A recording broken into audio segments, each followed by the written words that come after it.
الحمد لله الحمد لله الحمد لله نحمده ونستعينه ونستغفره ونعوذ بالله من شرور أنفسنا ومن سيئات أعمالنا من يهد الله فلا مضل له ومن يضلل فلا هادي له نشهد أن لا إله إلا الله وحده لا شريك له ونشهد أن سيدنا محمدا عبده ورسوله اللهم صل وسلم على سيدنا محمد وعلى آله وأصحابه أجمعين أما بعد فيا عباد الله اتقوا الله وأطيعوه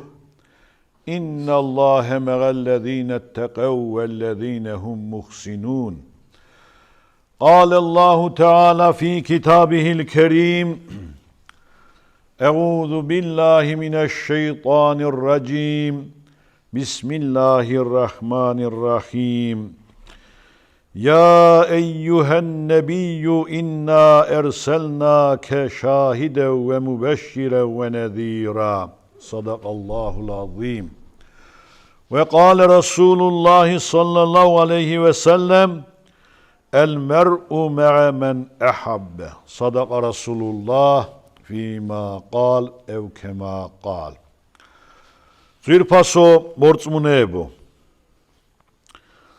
სამყარო გაჩენის პირველი დღიდანვე ერთი ადამიანის დაბადებას ელოდა რამე თუ ამ დაბადებით დედამიწაზე ერთ ღმერთიანობის დროშა უნდა აღმართულიყო ზეცაზე კვლავ ჭეშმარიტების მზე უნდა ამობრწყინებულიყო კაცობრიობა მრავალ ღმერთიანობიდან და ქუფურიდან უნდა გამოღვიძებულიყო და უმეცრების წყდიადი გაეფანტა გულები ისევ რწმენის შუქით უნდა ავსილიყო კერპები უნდა დამსხრეულიყო მრავალ ღმერთიანობის ცეცხლი უნდა ჩამქრალიყო და ჩაგვრის ხერხემალი გადატეხილიყო კაცობრიობას ხელახლა უნდა ერწმუნა და ხელახლა გადარჩენა მოეპოვებინა ანუ სამყაროს ჭეშმარიტების გზამკვლევი მახარებელი და შემგონებელი უნდა მოვლინებოდა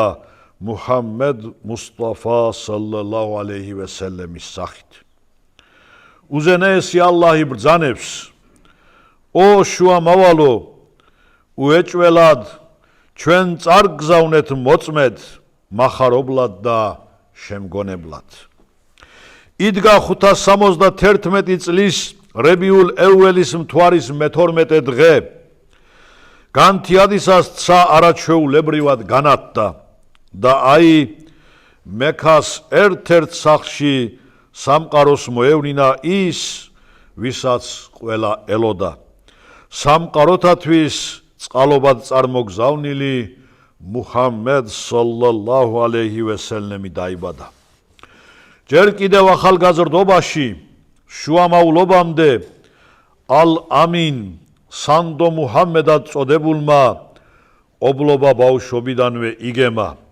დაკარგა რა მამა თავის დაბადებამდე 7 წლის ასაკში დედა ხოლო 8 წლისამ დაკარგა ბაბუა აბუ თალიბი რომლის სახლშიც ყრმობა და ახალგაზრდობა გაატარა და რომელიც მას მფარველობდა 25 წლისამ კი ცოლად შეირთო ხატიჯე ალლაჰის შუამავალი სალლალაჰუ ალეიჰი ვესელემ ყოველი რამაზნის მოსვლისას ჰირას გამოქვაბულში განცალკევდებოდა და დროს სამყაროს გაჩენის არსის გააზრებასა და ფიქრში ატარებდა 610 წლის რამაზნის თვე იდგა 40 წელს მიღწეული წმინდა მუჰამმედი სალლალაჰუ ალეიჰი ვესელემ ჰირას გამოქვაბულში ფიქრებსა და ლოცვაში იყო გართული მას გამოეცხადა ჯებრაილ ანგელოზი რომელმაც სურა ალაყის პირველი აიათები ზეშთა აგონა იკითხე შენი ღმერთის სახელით რომელმაც გააჩინა სამყარო აი ასე კაცობრიობის კაბადონზე ყურანის მზე მამოანათა უკვე შუამავალს უზენაესი ალლაჰის მიერ მასზე დაკისრებული მისიის შესრულება უნდა დაეწყო. მას ხალხი ალლაჰის, ყურანისა და ისლამისკენ უნდა მოეწოდებინა. ახლა მისი ვალდებულება ხალხისთვის სასიხარულო ცნობის შეტყობინება და ჭეშმარიტებისკენ მოწოდება იყო. შუამავლური მისიის შესრულება თავისი უახლოესი ნათესავებით დაიწყო. იგი ხალხს კერპების უარყოფისა და ერთადერთი ღმერთის რწმენისკენ მოუწოდებდა. მუსლიმთა რაოდენობა იზრდებოდა. მრავალღმერთიანებმა, რომლებიც ხედავდნენ თუ როგორ ინგრეოდა მათი კერპების სამეფო, ალლაჰის შუამავლისა და მისი მიმდევარი მუსლიმების შევიწროება და წამება დაიწყეს. მაგრამ დევნისა და შევიწროების პასუხად მორწმუნეთა რიცხვის გაზრდა გრძელდებოდა. რადგანაც იმ შუქის ჩაქრობა, რითიც მორწმუნეთა გულები განათდა, მუქარით, იარაღითა თუ წამებით შეუძლებელი იყო. მიუხედავად შევიწროებისა და წამებისა, ალლაჰის შუამავალი თავის მისიას ღირსეულად და მოთმინებით ასრულებდა.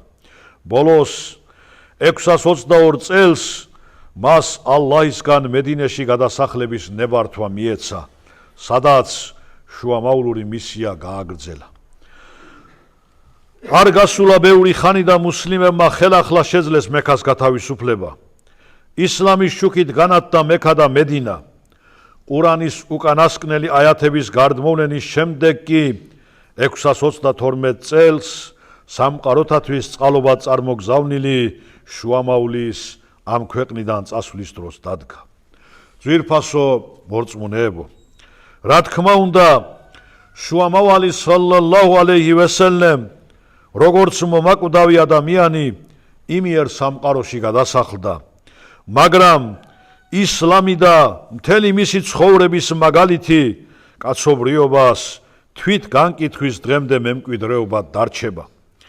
იმისათვის, რათა თითოეულმა მუსლიმმა ისლამის მიხედვით ცხოვრება შეძლოს, აუცილებელია საკუთარი რელიგიური, სულიერი, პირადი, ოჯახური და საზოგადოებრივი ცხოვრების ისე მოწყობა, როგორც თვით ალლაჰის შუამავალი ბრძანებდა და როგორც თვითონ უშუალოდ იყო მასში პირველი.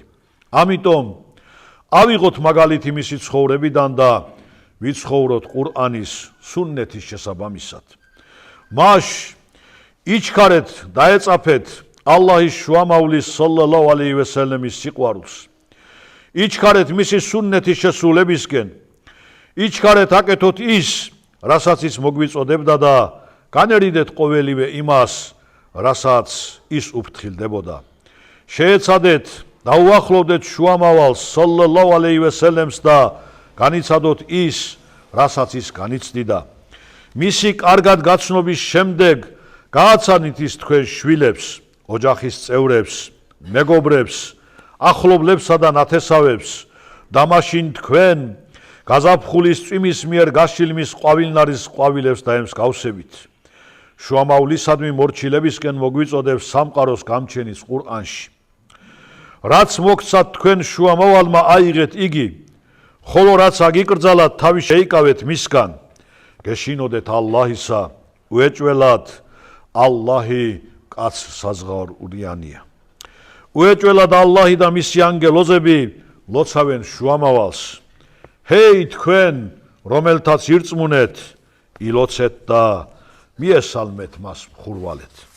ელა ინნა ახსანალ ქალამი აბლაღან ნიზამ ქალამულლაჰილ მელიქილ აზიზილ ღალლამ كما قال الله تبارك وتعالى في الكلام وإذا قرئ القرآن فاستمعوا له وأنصتوا لعلكم ترحمون